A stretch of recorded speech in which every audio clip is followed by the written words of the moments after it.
नमस्कार छात्रों। देखो, आज हमारी जो क्लास है प्रश्नावली 3.2। इसके पहले कल हमने जो क्लास पढ़ी थी वो प्रश्नावली 3.1 थी, जिसमें हम ग्राफीय विधि को सीख रहे थे। आज की जो हमारी प्रश्नावली 3.2 है उसमें प्रतिस्थापन विधि को किस प्रकार से करते हैं इसको सीखेंगे।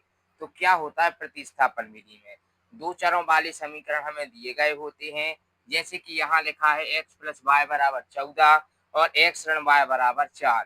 ये हमारा पहले का पहला सवाल है। इसमें हम जब हल करते हैं तो लिखेंगे दिए गए समीकरण, या दिया है तो जो सवाल में समीकरण दिए गए होते हैं हम उनको लिखेंगे दिया है या दिए गए समीकरण। दिया है क्या, x प्लस वाई बराबर 14, जिसको हम लिखते हैं समीकरण 1, और दूसरा लिखा है x ऋण y बराबर में 4, इसे लिखेंगे हम समीकरण 2।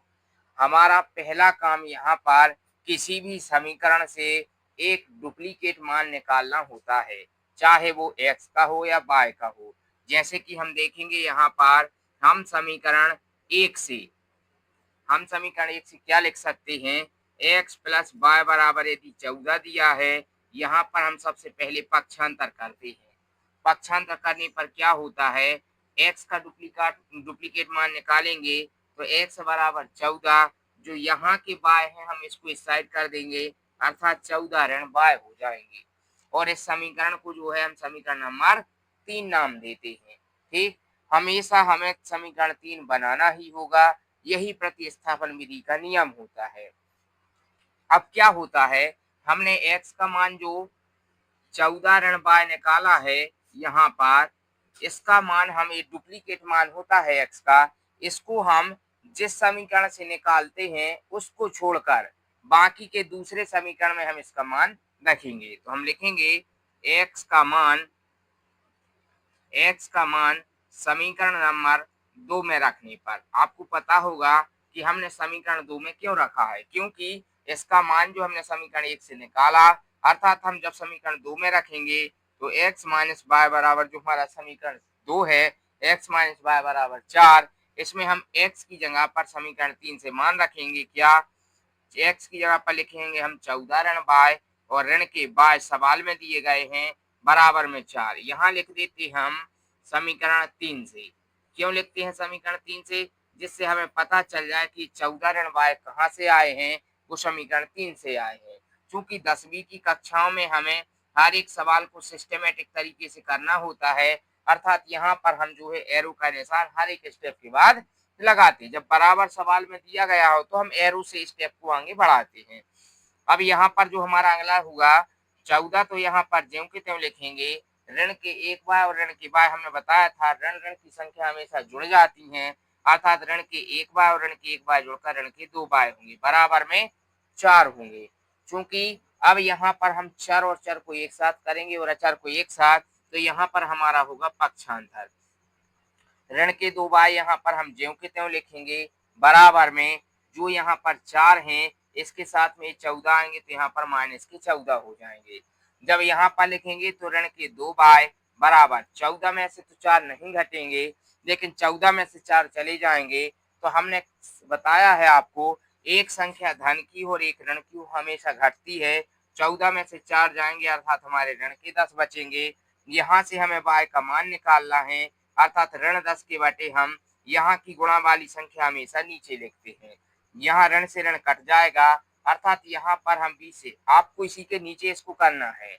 चूंकि हमारे यहाँ पर जगह कम है, इसलिए हम यहाँ पर y बराबर 2 से कट जाएंगे। क्या, बिल्कुल कट जाएंगे। 2 एकम 2, 2 पंचे 10, अर्थात y बराबर हमारा 5 आ गया। हमारा पहला आंसर 5 आने पर यहाँ से हमारा सवाल जो है 80% हो चुका है। अब हम लिखेंगे पुनः y का मान हम किस समीकरण में रखेंगे, हमने जो समीकरण 3 बनाया है हम यहाँ की y की वैल्यू डायरेक्ट इसी में पुट कर देंगे, तो हमारा आंसर जो है डायरेक्ट मिल जाएगा। तो हम लिखे पुनः y का मान समीकरण 3 में रखेंगे। चूंकि अभी हमने x का रखा था, यही काम हमें फिर करना है, तो यही समीकरण 3 में रखने पर, तो यहाँ पर लिखेंगे समीकरण 3 में रखने पर। अब चूंकि समीकरण 3 हमें लिखना होगा पहले x बराबर 14 ऋण y, तो यहाँ पर लिखेंगे, इसलिए लिखते हैं यहाँ पर, इसलिए x बराबर 14 ऋण y, तो 14 ऋण y का मान चूंकि 5 आ गया है, तो x बराबर 14 में से 5 चले गया अर्थात कितना आ गया, 9 आ गया। मतलब हमको देखो यहाँ पर x का और y का मान निकालना था, अर्थात यहाँ पर हम लिख सकते हैं x व y के अभीष्ट मान। अभीष्ट का मतलब होता है जिनको हमें निकालना हो। अतः x व y के अभीष्ट मान x बराबर 9 तथा y बराबर 5 होंगे। और ये लाइन जो है हमें लगभग हर सवाल में लिखनी होती है, जिससे हमारे जो है नंबर, यदि 3 नंबर का क्वेश्चन आता है तो 3 नंबर तो हमारे लिए, 2 नंबर तो इस मेथड पर मिलते हैं, लेकिन हमारा जो 1 नंबर है वो इस लाइन पर मिलता है। क्यों?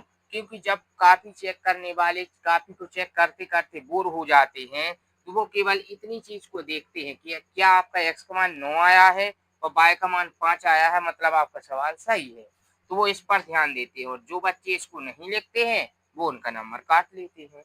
इसलिए आपको इस लाइन को तो आदत डालनी चाहिए, हर सवाल में लिखेंगे आप। जो भी चीज आपको याद करनी थी वो अतः करके आप इस प्रकार से बताएं। ठीक, धन्यवाद। आज की क्लास हमारी समाप्त होती है। इसके बाद हम पढ़ेंगे कल 3.3, जिसमें हमारी नई विधि होगी जिसका नाम होगा विलोपन विधि। ठीक, नमस्कार।